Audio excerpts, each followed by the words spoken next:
இடைப்பாறுதல் ஒரு கதை வருது. நீங்க எல்லாம் கால் வண்டி இருக்குது பார்த்தீங்களா, ஒரு ஆள் காலத்துல ஒரு வேலை வண்டிக்கு போவாங்க உட்காந்துருப்பான்.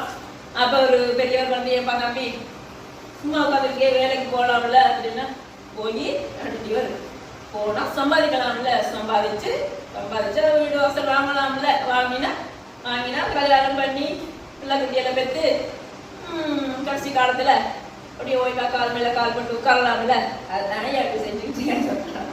இது இந்த இடைப்பாறுதலை பற்றி ஆண்டவர் சொல்ல.